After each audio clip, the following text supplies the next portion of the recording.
This is a HeadGum podcast.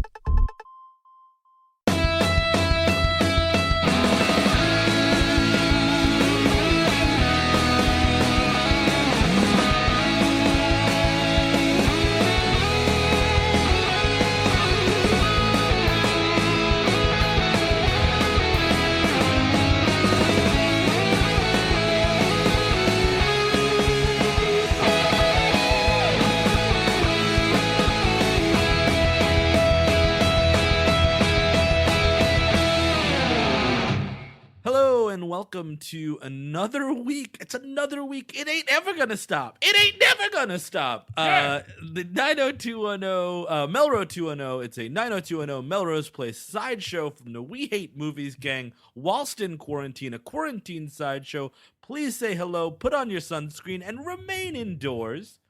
Because we're going to be going inside some inside gymnasiums, kind of just seeing stuff around. I am joined, as always, with my best fucking friends.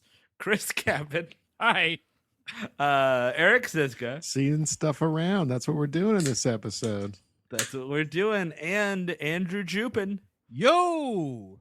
That is right. We've got ourselves. This is the first time of many failed attempts of this show trying to not be the whitest thing on television, or trying to grapple with the fact that it's the whitest thing on television. Yikes, man. This is a fucking, you know what? This is a show about kids in high school. I grade this episode an F+. It is a bit extreme, but at the same time, it's like at least they're trying to convey a message like this, because I feel like TV shows now don't, and that's why every 20-year-old like knows the 14 words backwards and forwards. I mean, I think every show tries to do this, something like this. Yeah. Today, tomorrow, next year, they have to do something like this. It just is so front forward in this episode. Well, it's also goes nuts. It is also weird, like the racial stuff, especially when you get to Steve Sanders, who we're going to talk about a lot in this episode. Like he is a main cast member, and in this episode he outs himself as a racist and never kind of comes back from that. No, he's fine with that. He's like an avowed racist in this program. And he's just there. He's part of the gang. You know what I mean?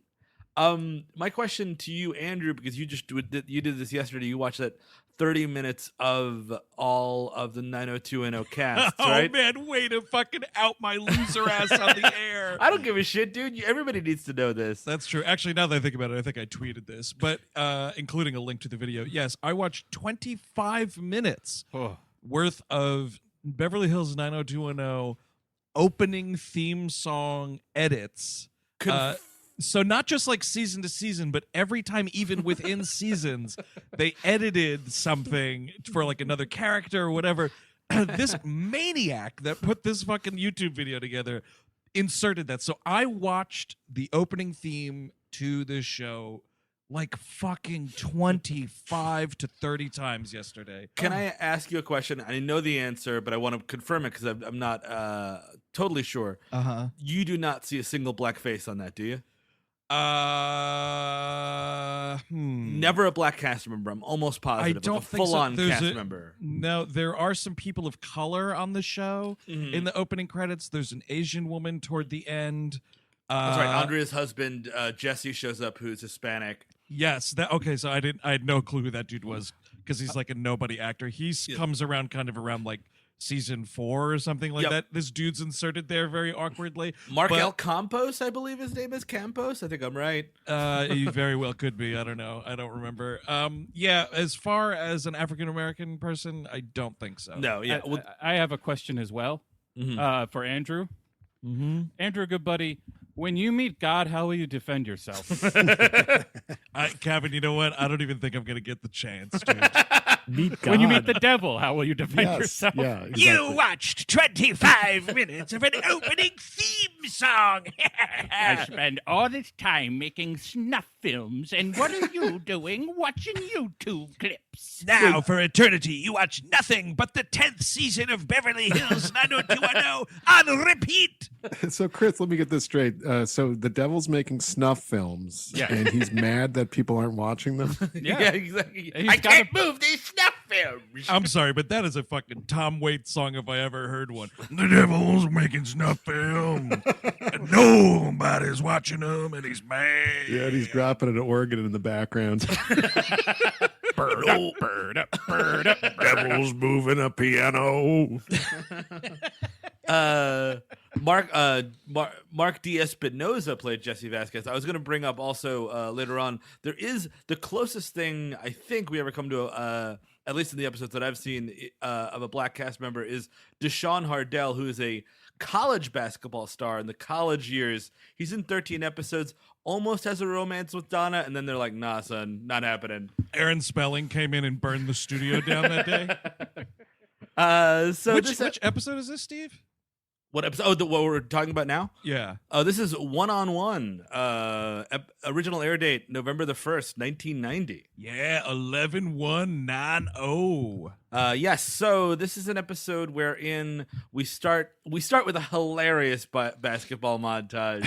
I got a legit laugh in the first 5 minutes, which is when they cut to Jim Walsh looking at Brendan making the shot and going, "Oh yeah." Can I tell you right now? So Chelsea's been saying like, "Oh, I want to watch these." When you're watching them, because she's curious. So I was like, okay. So I finally remembered today. So we had it on, and the second that fucking James Eckhouse shot comes in, the two of us were cackling at the television at like 11:30 this morning. He's faded in the background too, but you can see that big fucking smile coming right through. And like they're playing Aerosmith in the background or some garbage. It's fart guitar, dude, is outrageous. It's filler music, as always, which is a bummer. There is an Instagram feed you can find that restores songs to episodes. It's a little hard to navigate, but you can find like episode by episode what songs were cut in and cut out. I saw someone tweeted at us about that, and I was checking it out, and yeah, that fucking Instagram feed is all over the place.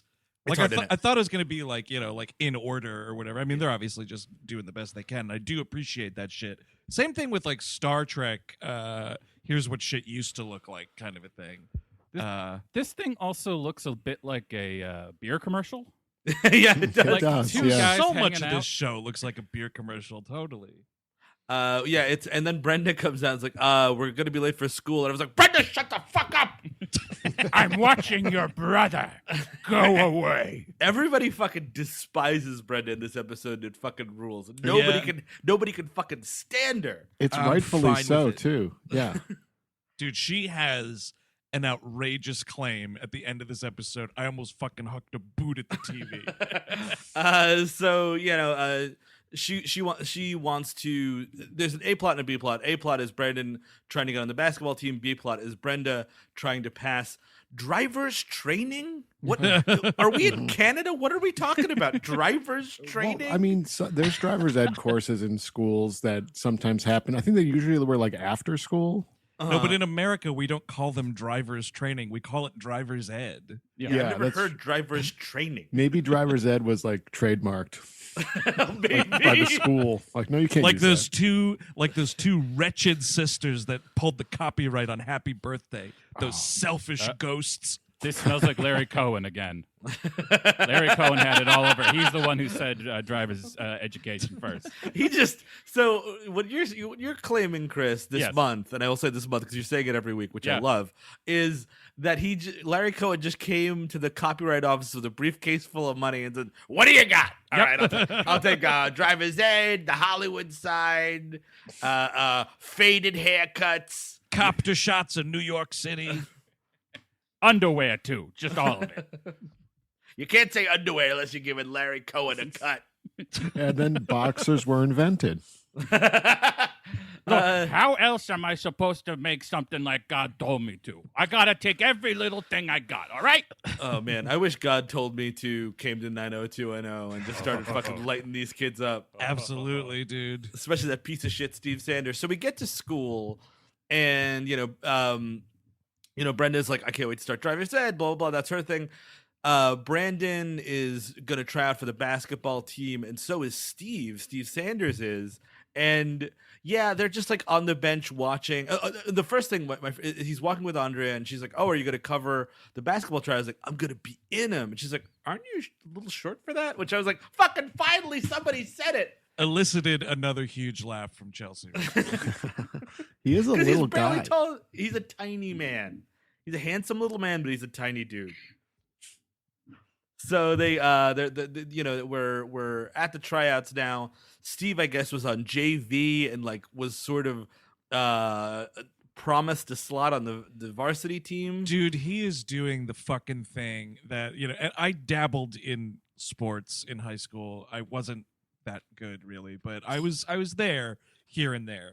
And he's the worst fucker in that kind of situation, which is the guy who's like, "Oh, I'm so good. I had this private conversation with the coach where he basically assured me all I have to do is show up and I'm on the team." And I'm like, fucking fuck you, Steve Sanders, you fucking be-mulleted piece of shit. And soon to be outed racist.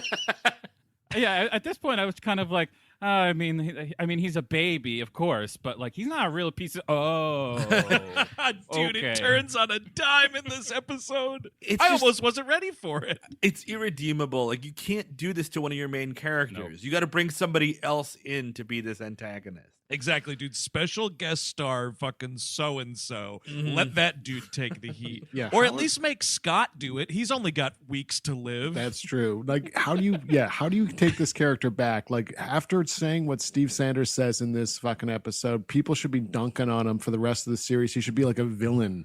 Yeah, absolutely. And like, fucking, you should have this be a part 2 where the second part is only them dealing with Steve's racism and Right, trying to get it totally. off. Special guest star Sidney Poitier stops by to fucking teach Steve to fucking stop. Dude, it's the next episode next week on Beverly Hills 90210. It's our new episode entitled Community Meetings. Well, Steve, seems you need to shut up. But I thought this was community meetings with a K, multiple. Mm-hmm. Yet again, Steve, shut up. Now, Steve Sadak, not racist. Thank you. Steve Sanders, racist. You got these double S's in here. It's true. Just want to make sure I'm enunciating and articulating correctly here. Now, Steve Sadak, I ask you this because I know from obviously my watching of Melrose Place, and also growing up with my mother having like daytime soap operas on TV constantly. Like, I could still probably tell you a little bit about The Young and the Restless if I really thought about it. Does 90210 dip into, just thinking about Steve Sanders' avowed racism here that he doesn't repent for, does this show go on to have like heels among the main cast? Like, are there periods of the show where you're like, that fucking David is a son of a bitch? That doesn't happen full on. It's a lot of guest stars with longer arcs come in as quote unquote bad guys. Emily Valentine, a fucking all-star maniac girlfriend of Brandon's in season 2. I cannot wait for season 2. Ooh. But we're gonna get there. Don't worry. Oh, we fucking will, my friend. But later, when Tiffany Amber Thiessen comes on in season 5, when Brenda leaves the show, then she is like the bad girl, the villain, the full-on like we're soap operaing. But it takes them a while to get there. Gotcha. Because I was curious about that with Steve Sanders, because I was like, I could settle into a warm bath week in and week out if this show is actively telling me that this guy's a piece of shit. Exactly. But I mean, again, like they don't have a handle on any of these characters yet. Like, I think that they were like Steve villain ? And like, Right. it doesn't really fit because, again, like they're trying to make him a character, and they go to great lengths to make him sympathetic within this season. So Steve is trying out. He's not very good. Brandon's got that white guy hustle. He just works harder than everybody else. Oh, yeah, dude. He's up at dawn, working hard. Well, Brandon, you're our participation forward. Oh, power forward? No, participation forward. It is fantastic because it's like Steve fucking bombs out, and then like Brandon gets called out. He was not sure, and Steve is already like, "Hey, look at those guys over there. You see all them? They're all brought in from outside the school district to." Just for a free ride, and they don't even go to classes. And It's suddenly the dinner scene from American History X. I'm like, what the fuck? it's the dinner scene. It turns into the basketball scene later, dude. All you're missing is fat fucking Ethan Suplee bouncing a basketball. Oh my God. Yeah, you know, if there was ever a movie that didn't need a basketball scene, it's fucking American History X. But I mean, actually, like Steve even goes on to like spout out like the Larry Bird shit that they talk about in that movie. You know what I mean? Like, which is very fascinating. So, you know, like Brandon gets on the court. He does some gets a couple of steals. He's hustling really hard, and the coach likes that. Specifically, a couple of steals from Steve Sanders. Yes, which was pretty choice, I have to say. Well, because Steve also echoes like, "Aren't you a little too short for the basketball team?" And like, meanwhile, fuck you, Steve Sanders. You're like 3 inches taller than he is. So blah blah blah. The first cut is made. Steve gets cut. Brandon doesn't, and then Steve is all pissed off, and this is when he really gets in it, and they don't even go to class, and blah blah blah. It's a special program for minorities, Brandon. Dude, yes. Him talking about this program like it's the fucking deep state. Holy shit, this kid's ingrained racist paranoia. It is fantastic. And like, you know, it's one of these things where like you need to make this clear by the end of the episode that this is not happening, but they actually don't. Which is a problem. Well, they specify that it didn't happen for like one individual, but the rest of them maybe. Exactly. Who knows? And also like this high school. I mean, I know that happens in college, obviously. Not that exactly, but like you recruit kids from all over to get, you know, to get a good college athlete in there, and maybe they don't go to class, and maybe they don't do all the homework. Right. Yeah. I mean, most of us have seen He Got Game. Yeah, but like, what the fuck does it matter? Because like, you got universities like Harvard that like curve their grades up. You know, like it's all bullshit.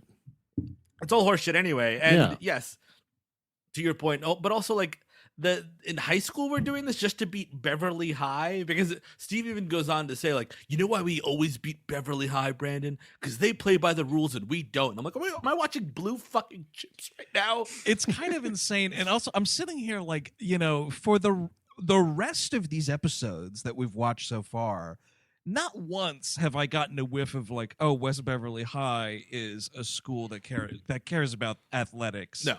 To that degree. Like when you hear about that shit on a couple of seasons of like Friday Night Lights where they're like taking kids out of districts and stuff and it's like scandalous and whatever, I believe that because it's Texas football and those people are fucking crazy with that stuff. Sure. But like, fucking the Beverly Hills High School cares this much about basketball? And well, they do in this episode because it's written from that like maybe unconscious of bias, but like it's like, oh, we're gonna do an episode about race relations. I don't know, basketball. Yeah, exactly. Yep, totally. On the other hand of all that, I would fucking love to see Brendan have to deal with Nick Nolte, coach. I would fucking love that. Dude, you're totally right, Kevin. A big problem with this episode is that the coach is like a nothing character. This guy's got no fucking taint. Soggy noodle, man. Coach Riley, I need some action from this guy. I need less. You get out there, Walsh! Move your fucking ass! Sanders, you're bricking it! I need less of this fucking Beverly Hills Coach Riley, and I need some fucking Coach Pat Riley, Steve. You know what I'm saying? Oh, totally. I mean, not a mistake that they named this Coach Riley, by the way. It's a bit of a wink. Yeah. Also, you got to be, if you're Douglas Emerson, poor Scott Scanlon, the scripts are going around, we're doing the table read, and it's like, oh, wow, a basketball episode. One thing I know about Scott, he loves basketball. It's like, nah, dude, you got like 3 lines in the fucking computer lab. That's it. Eat shit. And talk about a missed opportunity, man. Scott could have been the fucking water boy. Exactly. And or like, oh, you want to know about James Worthy and Magic Johnson? They're on my just read my shirt. Here, they're here in cartoon form on my t-shirt. We do get robotics class a little bit more. We spend an awful lot of time in this robotics lab, don't we? Absolutely. At least we finally got a fucking teacher for this episode. Miss Yamato, and you know everybody's handing in their assignments. This dude James, who kind of shows up right on the court a little bit, but like respects him. shows up a little late to class, and she's like, "Oh, do you have your assignment, James?" And he's like, "Oh, can I get it to you on Monday?" And Brandon's like, "Maybe my racist friend is right." It's a conspiracy. And then he goes up to it's the most like tone deaf Brandon bullshit you'll ever see in your life. He goes up to Andrea and he's like, "Hey Andrea, do you know that all these students are coming from out of district and getting free rides at West Beverly?" And she's like, "Brandon, you know 2 things about me. A, I want your dick, and B, I'm from out of district. Could you fucking back off a little bit?" Absolutely, dude. And what was crazy about that is like they are in the newspaper office and she says this at regular room volume. Yes. And I was like, "Hey, Andrea, that secret that you desperately need to keep, how about you try keeping it a little better, lady?" But see, this just proves it, man. The media's trying to squash the truth yet again. And she winds up taking the story, even though Well, because again, she wants that fucking Brandon Walsh D, dude. Dribble it Yeah. over here. I just wouldn't be shaking any trees, Andrea. You know what I mean? Like, oh, let's look at everybody's from out of district. Interesting. So whatever. Brenda's thing is she's going to driver's ed. She's a terrible driver. There's this dude with that amazing beard to beat the fucking band as the driver driving a teacher. Quickly want to mention, I think this might be before this, where she envisions herself as a NASCAR driver. Yep. Man. It is dumb as donkey dick. In a pink car. Yeah. Yes, she envisions herself as a NASCAR driver, but when this girl drives, it's more like Naz can't. There you go. Sure. You know, this is what you're gonna get today. I don't know. I'm in the funk. Dude, that is a fucking technical foul, man. I'm gonna be on the bench for the rest of this participation trophy. Doing laps. Naz can't. Oh, great. Jessica's back. Anybody want more puns? I love her doing the like super slow driving in the parking lot around the cones. You know, that really took me back. But dude, fucking seatbelts, everybody. Seatbelts. No one in this car is wearing seatbelts. I'm like, this is a You're right. terrible driving instructor. And even later in the episode, when Brandon lectures her about running out of gas, he says, "The first thing you do when you get in the car, you put your seatbelt on, you look at the gas gauge." So the show acknowledges seatbelts should be on. They're just not. I mean, you know, Nobody looks good in a seatbelt. We all agree. yeah, you're trying to film people in a car and whatever, but like, just put that fucking seatbelt on, man. I don't like even like moving my car to a different parking space unless I have a seatbelt on. Like, I feel 100% uncomfortable being in the driver's seat without a seatbelt on, and it's crazy to me that people can actually like get out on the fucking road without wearing a seatbelt. Well, here's the thing about this is the problem is that she was told to do that by Brendan. And you do the opposite of whatever Brendan says because he's a piece of shit and should not be talking to you about anything. That's my feeling on the subject. Well, Brandon told me I shouldn't be drinking this bleach, so I'm going to do it. Might work. Who knows? Give it a try. What do you have to lose? Inject that bleach. Just do it. No, there is the Brandon impersonation I've been waiting for. That's the correct one. That's the They correct should be shutting down out of district people coming in here playing a white man's game. We're closing the borders of West Beverly High. Steve Sanders should be on the basketball team, folks. Okay. Andrea, I would give you my dick, but you're a dog. Okay. Also, you're a little, what's the word? Oh, yeah, Jewish. Also, you know, because this is coming out on Monday, so it's not going to be way out of date. This whole idea of like, let's just see what happens with UV light and the bloodstream. That's how you make fucking vampires, my friend. That's how you accidentally make vampires. Oh, no, I've accidentally created an army of the undead. I'll take vampires at this point. I'm cool with it. All right. at least that way you'd be invincible to all this shit. By the way, just glance at my notes. Steve Sanders also has a line that he roots for the Celtics because us Irish have to stick together. This is the crazy. It's the next day or whatever. Brandon and Steve's like, oh, man. And he's also like, just rubbing it in Brandon's face, like, oh man, had an extra ticket to the Lakers Celtics game. Didn't take you. And he's like, okay, cool. And he's like, yeah, man, I was rooting for the Celtics the whole night. Like, but you're from LA. And he's like, us Irish guys gotta stick together. Because it's not just that, though. He's talking about like how great Larry Bird was. Yeah. And yeah, Kevin McHale, and you're just like, oh. Well, that's the thing, is anybody whose favorite basketball player is Larry Bird and they're not from either Indiana or Boston, you got to fucking look out, dude. Yep, You've really got to look out. You got to look both ways when you cross that person, friend. Steve, why are you only talking about Larry Bird? Why aren't you talking about the other players on the team? Well, you see, they're blase about things. I'm reminded, just speaking of Kevin McHale really quickly, and the Celtics of that era, there are 2 separate episodes where Kevin McHale guest stars on Cheers, and I have to say, as far as athlete actors goes, he's terrible. Well, so is Larry Bird. Do you remember Space Jam? I do. That's a more memorable one. Hey, like, Michael, what are you doing with these lunatics? aren't we going to play some golf or something, Michael? You're just hanging out with all them Looney Tunes. Do you hear the words that are coming out of my mouth? Look at that. Let's get a picture. It's Foghorn Leghorn and Larry Bird.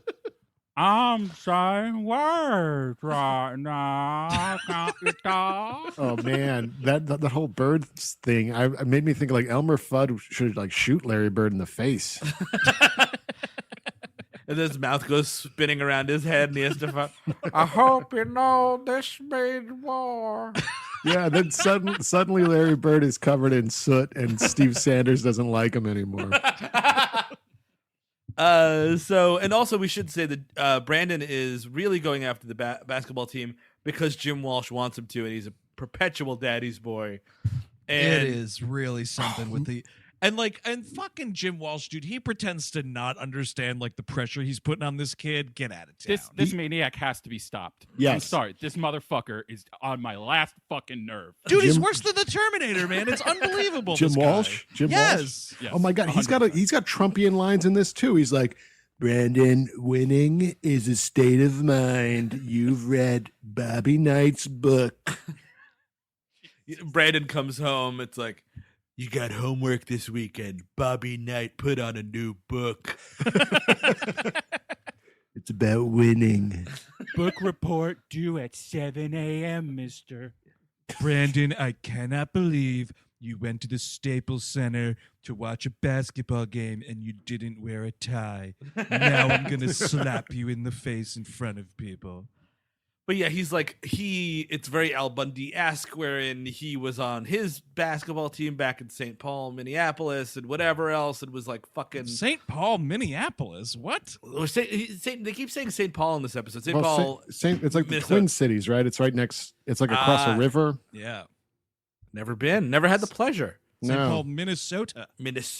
And how he used to he hit the game-winning shot. And Brandon, I swear to God, even fucking your mother isn't that good. Something also Al Bundy said from time to time. Well, I could have told you that, Dad. And Extreme tab. and even it's really uncomfortable because like Kelly comes over for dinner because like in this episode Kelly and Brenda are friends again, and like they're sitting there and like it's just this whole speech about you, and this is the Bobby Knight's book thing, and it's like you got to win, Brandon, win, and then like Brenda is like, yeah, hi, I had a good day too, I'm going upstairs now, and like Cindy Walsh is like, yeah, bye. See, Kelly is interesting to me in this episode because she does all this stuff to try to piss Steve off because they're exes, when all she really has to do is tell everybody what he said after they saw She's Gotta Have It, and that's fucking it. And that's fucking it. We're over. You know what, man? Something tells me Steve Sanders and Kelly Taylor did not go out to the theater to see She's Gotta Have It. Kelly dragged him, I think. I think she was really into it, and she was like, you're coming with me. Oh, so it's about a chick who's got to have it. I like where this is. Oh no! I do appreciate Kelly Taylor in this episode because it is Brandon, black people don't direct movies. They direct joints. I'm Steve Sanders. I do appreciate Kelly Taylor in this episode because it is a mode of Kelly Taylor that I find interesting, which is Kelly Taylor quietly horny. Oh, totally. Dude, because she is like, and this is again the thing about Brendan and Brandon having these connected bathrooms is Kelly is in the bathroom and then she hears like a commotion coming from Brandon's room and she sort of sneaks in and it's Brandon like, just he's alone in his room, he's fucking tossing laundry into the laundry bin, pretending he's playing for the Lakers or whatever. He's shooting a load. He's about to afterwards.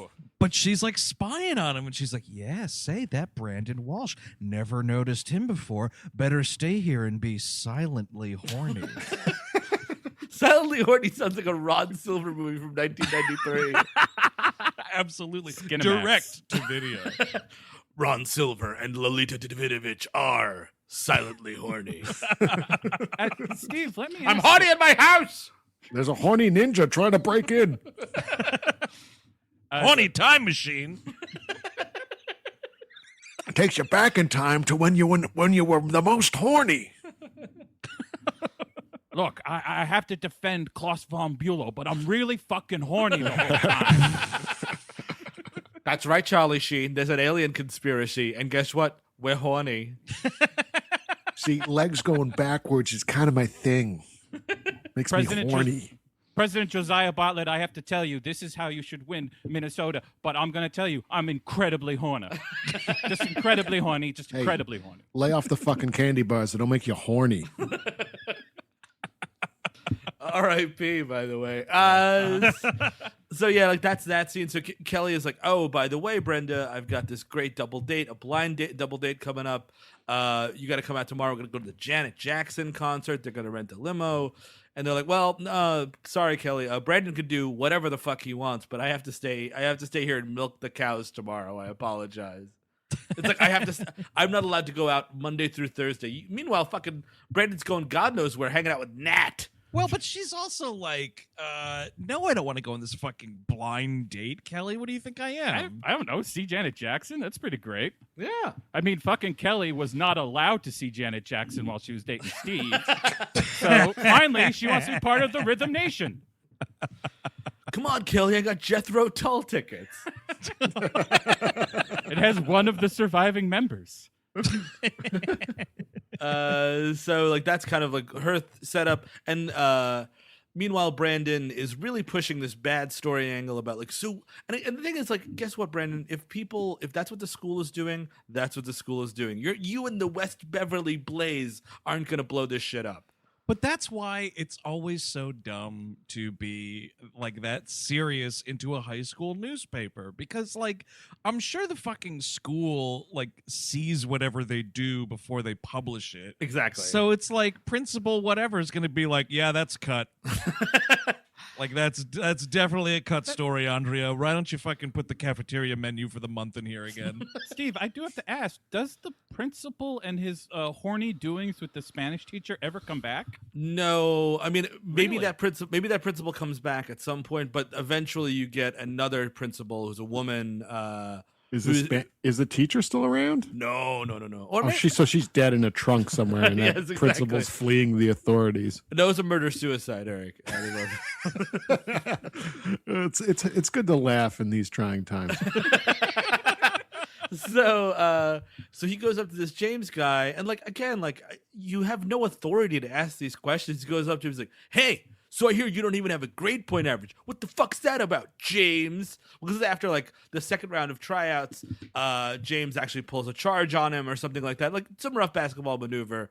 And like James, totally nice guy. This actor, his name is Tico Wells, who I found out was the fifth heartbeat in the Five Heartbeats, the lesser known one.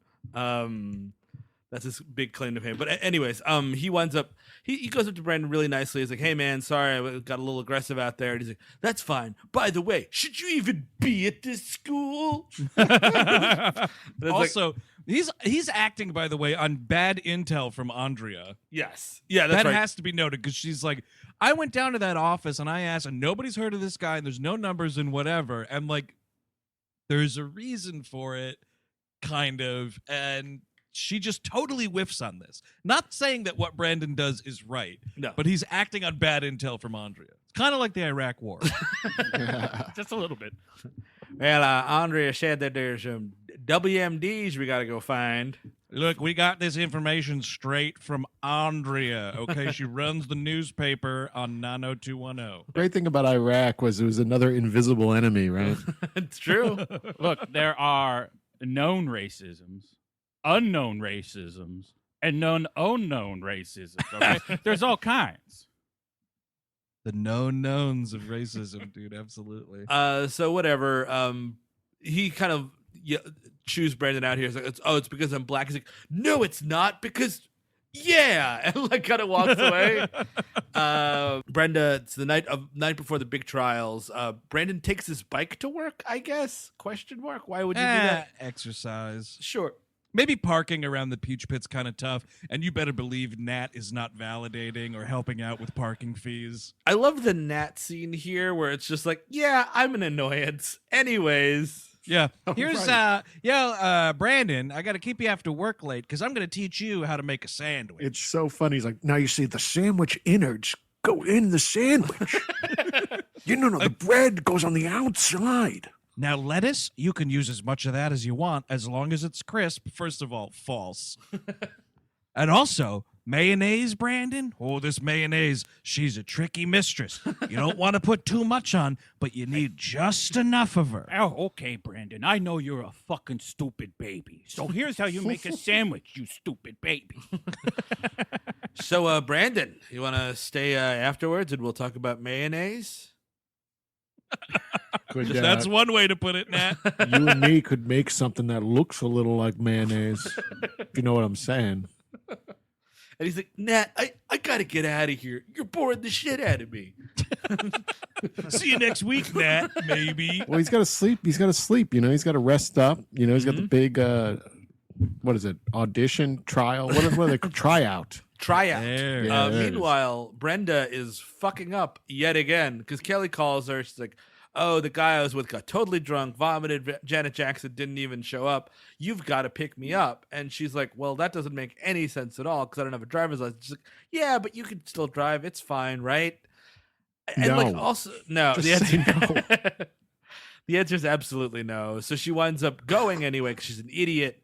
And she does not check the gas. And oops, Brandon's car, Mondale, by the way. The car's got a name. Walter Sure does. Mondale. Oh, yeah. Minneapolis hero, dude. Is it a surprise that Mondale ran out of gas? It does make complete sense that Brandon Walsh would name his car after a fucking loser.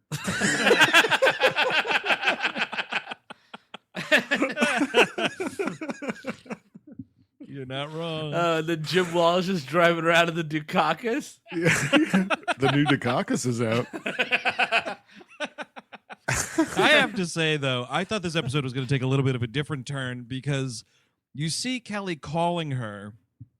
And also, this is hilarious because I guess the idea is Janet Jackson's playing like a small, like private club concert or something. Because this is not like at an arena. This is like Kelly's like standing behind like an alley on this payphone. And she keeps saying like, oh, we got to, they're calling the club by whatever its name is. And it's just like, it's not the whatever arena. So I'm like, okay, private show, whatever. But I thought when they cut to Brenda, like she's got headphones on, she's got a Walkman playing. First of all, guaranteed in the original broadcast for this show, that's a Janet Jackson song. Oh, No for doubt sure. about Yeah, it. absolutely. But I thought because she had the headphones on, she wasn't going to hear the fucking phone ringing and not get Kelly's call. And then the episode was going to be something about like Kelly gets into some fucking hijinks trying to get back from this concert. Yeah, that makes sense. Would have been a little more of a better rounded episode. Again, this is 2 weeks in a row. We've got fucking Walsh fever on this show. But so Kelly, quick question. Now, did the driver's ed car crash thing happen before this, or is it after? Yes. Oh, It's no, before this. it right? was before. We That's got to right, talk I about this because Brenda is driving the car out with the driving instructor and gets into an automobile accident because they see Henry Winkler. Amazing. It's so fucking funny. Well, and if you're the driving instructor, he kind of sets her up for failure here. He's like, she's driving. He's like, is that Henry Winkler? Of course she's gonna turn. Yeah. Like, you can't not. You fucking tell me Arthur Fonzarelli's right there, dude. I am looking. My eyes are going off the road. Isn't it suggested that she runs him over? Well, Henry Winkler is dead. She does. Cabin, you're right. I was confused. Tough news out of Beverly Hills tonight. Henry Winkler is dead. Well, has anyone tried? Danny Motz is going to be sworn in. Anyone try hitting the side of Henry Winkler? Maybe it'll work again. Wow. No, what I was trying to say was, Cabin, I think you're right, because later in the episode, she has some mention of like, blah, blah, blah, before I hit Henry Winkler. And I was like, that's not what the scene tells you while it's happening. No. Because the dude is like, oh, look over there. Is that Henry Winkler? And they zoom in. They zoom in on another car. So I was like, she hit another car, right? That's what I thought. She wasn't paying attention going through the intersection. She hit a car. Yeah, but if Henry Winkler himself is in bodily danger, I need him to guest on the episode. I'm sorry. You can't be dropping Winklers without showing them. Not for nothing, too. This is a fucking pre-Arrested Development Henry Winkler. You can afford it. Well, I think that's what it was. It was like a punchline, like a joke, like, oh, he sucks. yeah. Kind of a Oh, thing. right. Like Brandon should name his car to the Henry Winkler. So Brenda runs out of gas. She goes to this gas station. It looks like exactly like the gas station in that John Carpenter anthology movie Body Bags a little bit. Yeah, it does. And actually, I was going to say, also looks like that's a fucking great segment of that movie, by the way. It's the only good one, unfortunately. But it's also looking kind of like the mysterious gas station at the end of Halloween 3, speaking of John Carpenter projects. Where what's his name runs to the gas station like at the end and he's telling him to fucking. It sort of reminded me of that. Just a gas station in the middle of the nowhere, and it's like darkness around the entire frame except for the light of this gas station. But That Halloween 3 one, that is the second best turn it off in cinema. What's the first one? Hardcore? Yeah, of course. George C. Scott. He wins the fucking award. All right, Of course. yeah, He's that's the it. man. Yeah. This is such an eerie gas station attendant, too, because Yes. he's so agreeable and odd. And I keep expecting him to like kidnap her and take her to like a bunker somewhere, but it doesn't happen. What Yep. lesson are you teaching? I mean, like, yes, if you're in trouble, you should go find somebody. You should go to a fucking payphone and call home. That's the lesson. But for instead of kids, for young surly girls. but instead of surly workman goes, things happen, you know. Yeah. All right, things happen. You ran out of gas. Well, things happen. Oh, where's your car? I'll take you. You know, things happen. Why did you get into my car? Oh, we'll find it. Oh, you're supposed to turn right. I know where I'm going. It's a shortcut.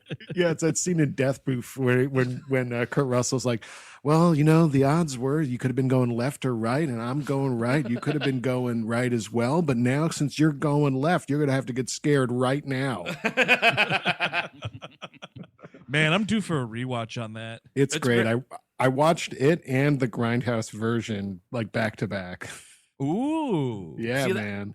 I haven't watched Grindhouse in a long time. I've watched I think right around when Once Upon a Time came out, I rewatched the full Death Proof, which is the longer cut is superior for sure. I've Yes, never it seen is. the full cut, actually. I only saw it and Planet Terror. That time we went and saw the Grindhouse presentation. Did you guys see, speaking of that, there was a thing with QT that just came out like the other day, and we're talking, so record date of this episode, April 24th, 2020.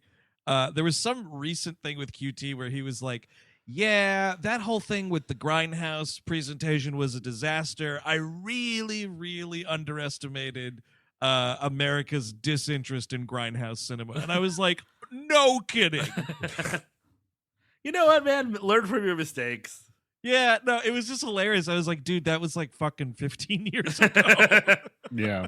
Someone's just asking him about Grindhouse now. It was very weird. But I do think Death Proof is great, and you should check out that full cut, because when I was rewatching it with the Grindhouse connection, which was great because you get the middle trailers and stuff, but it cuts out a lot of that movie. Is it significantly longer, the actual cut of It's it? like a 90-minute movie almost, or Yeah. it's still his shortest movie because all of his movies are 2.5 hours.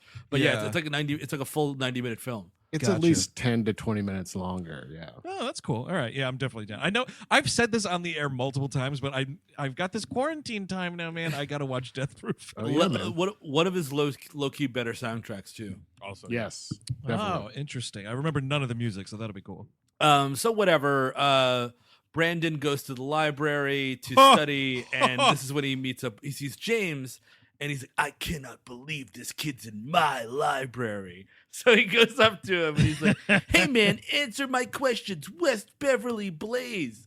And he's like, what are you doing in this school, you fucking phony? And no, it's not a black thing, it's a student thing. And he's like, yeah, fucking right, you little twerp.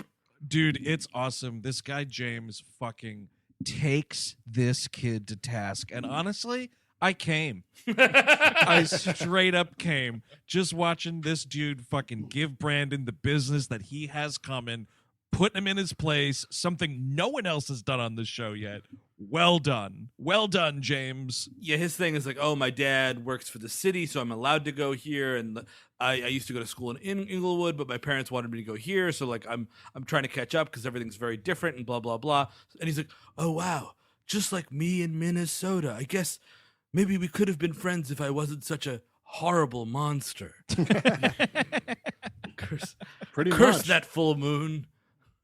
So he winds up, he has a lot to chew on. He goes home, finds out his Mondale has been stolen because we didn't finish this when Brenda goes to the gas station. The nice gas station guy drives her. The car is missing. Oops. They come back. This hilarious detective is at the Walsh house. This poor guy, dude. Man, Hank fucking Jalopy. Oh, Detective Hank Jalopy. I Yeah, love Wow. this guy. What are the odds, dude? Detective Jalopy working in the stolen car division. Hank Jalopy Car Police. Better Dude, show. that's a television show that would get the first half of the first season aired that I would watch. I believe on our Gone in 60 Seconds episode, we talked about the car police. Yes. Oh, of course, the car cops. I picked up this Porsche for B&E. He's arresting cars. All right, put your tires behind your back. Hank, you All right, Corvette, you killed that innocent woman in the crosswalk. It's the chop shop for you, buddy. Time to give Madar the Ethel Rosenberg. Oh, no, I'm a spy. Hey, cool, I'm getting executed. Hank, you were fired 3 years ago. I'm going to get him. So Brenda pretends that the car was stolen from the driveway and that Brandon, and he's like, oh, yeah, this happens all the time. They just want the engine. He's like, but Mondale's a piece of junk. I guess the engine is good. And then Jim Walsh is like, you know what, Brandon, if you get into maybe I'll get you a new car if you get on the basketball team. And this is when Brandon gives Jim Walsh his due, but it's not good enough because it's coming from Brandon, and Brandon sucks anyway. It's Alien versus Predator here, man. You know what, Steve? I will take it though, dude, because of the fucking heartbreak in James Eckhouse's face when Jim Walsh realizes what he has been doing to this kid. I was like, you know what? That's more than enough for now. See, you're more forgiving. I wanted Cindy to take out a gun and shoot him. Well, Cabin, see, here's the thing, dude. I think the thing about it is my expectations for this program are realistic. No. Can't be You're doing that. in the fucking clouds, dude. Come on. But I want that, so I'm going to say I want it. I love, so there's this big blow like, Dad, you're trying to make me into what you want. I want to live my own life, blah, blah, blah. And meanwhile, Hank Jalopy is just sitting at the table Oh like, so are we done with the interview?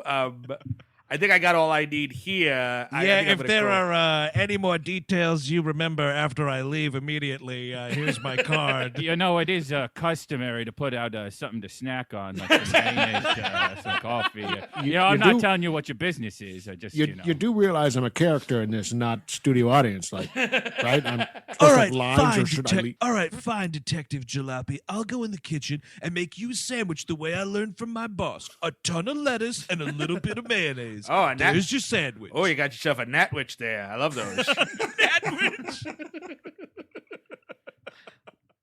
I got hooked on those. I had to kick the habit. Too much mayonnaise. Got hooked on those back in the service. Would you believe that one day I caught myself eating mayonnaise out of the jar with a spoon? Dude, I have an uncle that used to do that. Yep, horrifying. Another thing that's fucking great about Hank Jalopy in this scene is the way they frame the shot of James Eckhouse and Brandon Priestley yelling at each other. Fucking Jalopy is like right in the middle of the frame, like in the background, and like they're in the foreground yelling at each other, and then you just look between them, and he's just like, "This is awkward." Yeah. I got all the details I need. Thank you very much. Thank you. So the next day, because Brandon's like, I'm not even sure if I'm gonna try out for the team, Dad. I've learned some things about things. But the next day, he shows up at the gym, and James is this character, the kid that he's been getting into it with, is shooting around a little early. He's like, wow, I didn't know I thought I was gonna be the only one here because I'm a white, hardworking kid, you know. Yeah. Meanwhile, this kid, he's at the gym like by 7 a.m, working on his performance. He's at the library late at night, and then you get Brandon walking in saying he's not working hard enough. It's crazy. Exactly. It's a total fucking. It's your standard Brandon Walsh horseshit. So then he's like, I think we both said some stuff last night that we're gonna take back. And I was like, nah. Yeah. Dude, it's fucking ridiculous, Steve. Thank you for pointing that out, because the way he phrases that shit is, I was thinking a lot about what was said in the library last night, and I was like, you fucking turd. It was all you, motherfucker. It was all the shit coming out of your mouth, man. Yeah, so I was thinking maybe I shouldn't have said Heil Hitler, and you shouldn't have said that you were an actual person. Well, he does say, like, I think even because Brandon's like, yeah, we didn't have a lot of race relations back in Minnesota. And I'm like, it's insane, dude. Racial relations wasn't something I thought about back in Minnesota. Oh, that's great to hear. Yeah, so you didn't have a television there in Minnesota? Newspaper? Newsweek? You didn't get a Newsweek, did you? I mean, I guess at least this show is trying to frame like, hey, white kids can be shitty. Yeah. At least it's that. But then it ends with, like, I think he says something, blah, blah, blah, like, James is like, yeah, this, that, and the other thing, something cowboy. It's like, well, you know what, James? I'm not a cowboy, and you're not a gangbanger crackhead. I think. Yep. His exact line is, "I'm not a cowboy." It's like, okay, all right, and you're not a gangbanger crackhead. So I guess we both learned something. Oh, Yeah, man, it's almost Brandon. like I didn't tame the West, and you didn't sell crack. And then Jesus it's like, Christ. you want to play a game of one-on-one? Absolutely. Before we wrap up, we got to really mention real quick. They do find that car. It was just they towed it to the impound lot, and they bring it back, and it's just like, there's your fucking car. Yeah. But what is not addressed here is that Brenda has essentially filed a false police report. Absolutely. Okay, she fucking wasted Detective Jalopy's time. This motherfucker was under the impression that this car was stolen, and then he's like, yeah, well, thank God Phi Beta Kappa didn't get their hands on it, or like whatever the fuck. They just left it in the middle of the road. The Walshes owe that impound lot fees that they're not paying. And I'm pretty sure if James Townsend made a false police report, he'd have a little bit of a problem. Brenda Walsh, not so much. Absolutely. Even to the extent where the cop is like, and here's your keys back. They even left the keys in it. And fucking Kathy, is that her name? Cindy. Mrs. Walsh? Cindy Walsh is like, Brenda, hey, aren't those your keys? And it freeze frames on like, "Ba-da-ba-ba-da-ba," and I'm like, no, she fucking lied to the police department, Cindy. You got to be getting mad at this girl right now. Mrs. Walsh, I wouldn't hold out much hope for the Credence tapes. I don't know if they're ever going to come back. I'll be honest with you. We got 2 detectives on the case. Got them working in shifts. Yeah, some bums, they pissed and shit in the back seat. It's going to take a little bit to get that out. But like those improv lots, impound lots, they're expensive, just like the improv lots. But it's like I was once apprehended for driving without insurance, and they took the car, and it was $120 a day in upstate New York, and couldn't get it. You can't find that money fast, so suddenly you owe $1,000. Oh, That's my life story. I really have to bring up the last scene with Brenda and this driving instructor. So there's been this whole drama between these two for the whole episode. We didn't talk about it because it's boring as shit. Yes. But at the end, like she flunked out of like 2 driving tests essentially. And then she's like, but I'm ready now, and I've got something planned. I got something I got to show you. And I'm sorry, the look she's giving, it looks like she's like, I'm going to fuck you if you give me my permit. Well, is that right? Yeah, this guy's ready to. Chris Cabin is correct, because I actually have in my notes, I'm like, did she fuck this teacher to pass? 100%. She has this look at like, I got something for you, a blowjob. Oh, wow. This dude, in the you think this meantime, dude's though- ready to risk it all? Uh-huh. look at the guy. She does like her eyebrows, like the little like sexy eyes, and then she moves her mouth around, and it's like, what is happening here? But at the same time, I don't know that this teacher is willing to risk it all, Steve, because he is essentially telling her to drop out of driver's ed. He's like, there's other ways you can get places, like walking, which is a great line. Yeah, that's what he said. That's what he says until she starts doing sexy eyes, and then he's like, "Oh, I guess she will fill up that tank together, Brenda." The show cuts after that. Like, she does that move and then cut, and we never see it again. Chris is absolutely correct. I think there was some type of sexual behavior that happened between these two. Now, Brenda, I couldn't possibly have sex with you, but would you like to split a natwich with me? You know what I mean?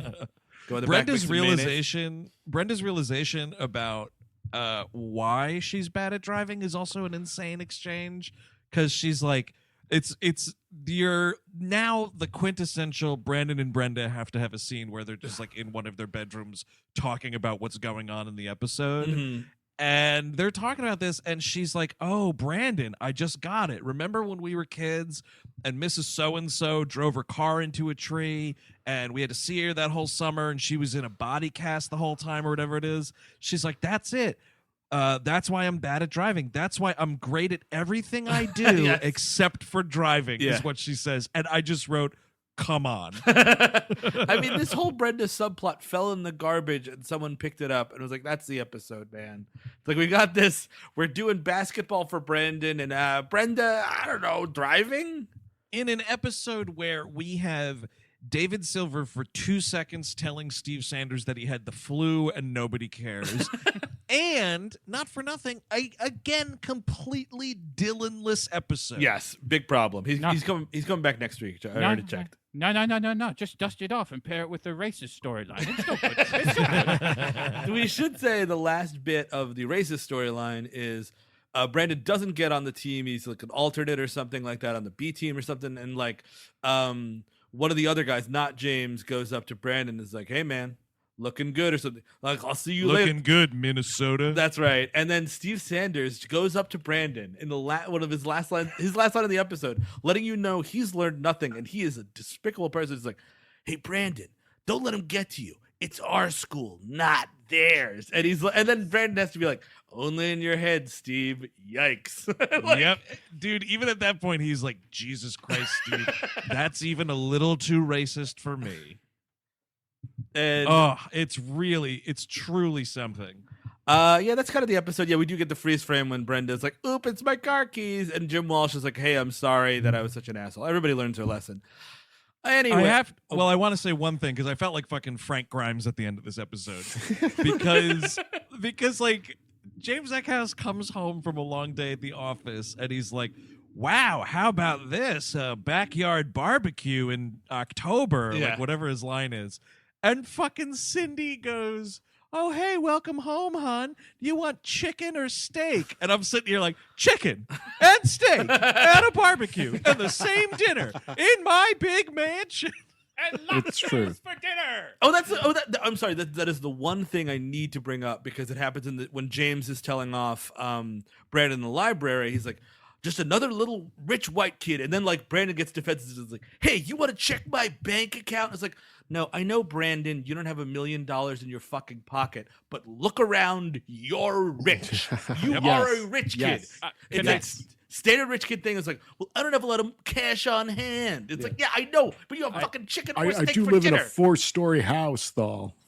I do, Yeah, exactly. I don't want to look at your bank account. I would like to see your college fund. Exactly. Yep. It's like, yeah, I know you have to pay your own car insurance. My fucking, I'm weeping for you, you piece of shit. It's just, oh man, the fucking Yeah. hard Scrabble Walsh bullshit. He is a Anyways, piece of shit.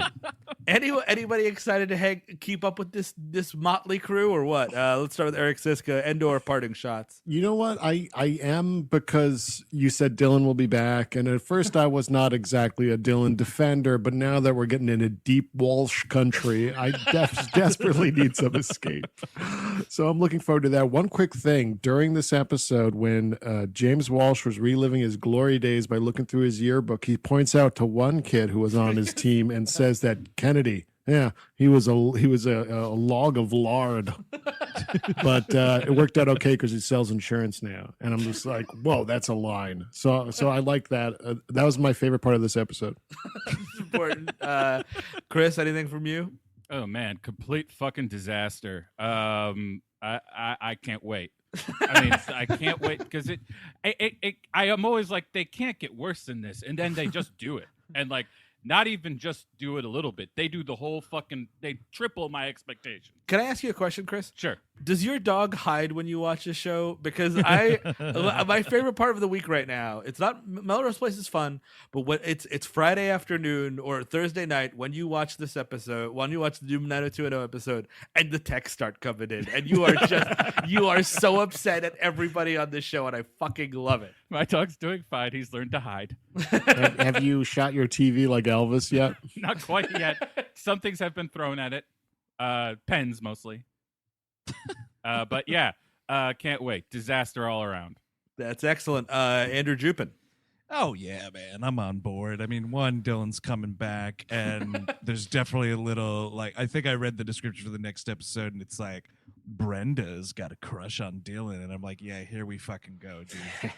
But it's it's one of those things, like, it's a show that it just like all shows, like, it's trying to figure itself out, and Yes. I do think, like, yes, it's a misstep of like, oh, Steve Sanders is a racist, and then he's not anymore. And I think honestly, so much of that must have been them just being like, that probably wasn't a great idea. Let's not continue. I mean, like, characters are retooled all the time, and that's fine. You know, it's just like, it's such an insane step for this show. I mean, it's like what, like the 5th episode of the show or something like that. And I was just like, wow, we're getting into this shit already. Okay, fair enough. But yeah, man, I am down to clown as always in the BH 90210. Very important. Yeah, I agree with you. The show still hasn't found itself. It really takes the whole season to get there, sadly, because the second season is just about a group of kids in this upscale high school trying to fucking figure it out. It's less the family drama of the Walshes, because that's what we're trying to do here, is we're trying to bring Jim Walsh in, and the less seen the better, even though I love James Eckhouse as a friend.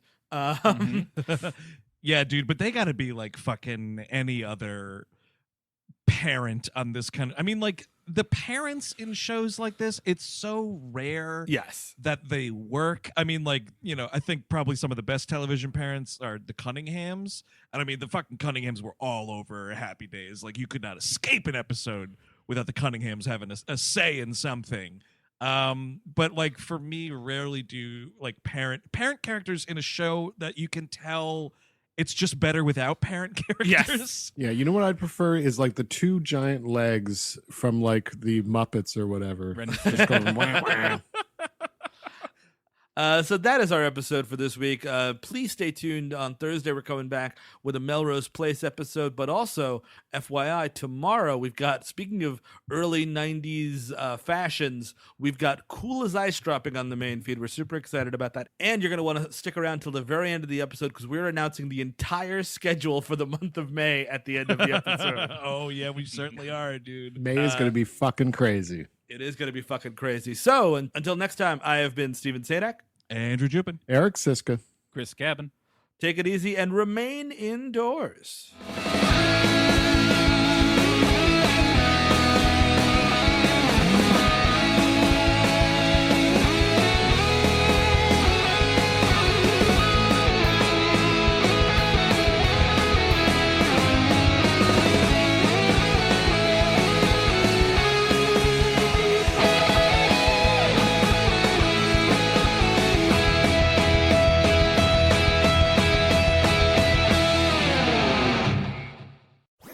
That was a HeadGum podcast.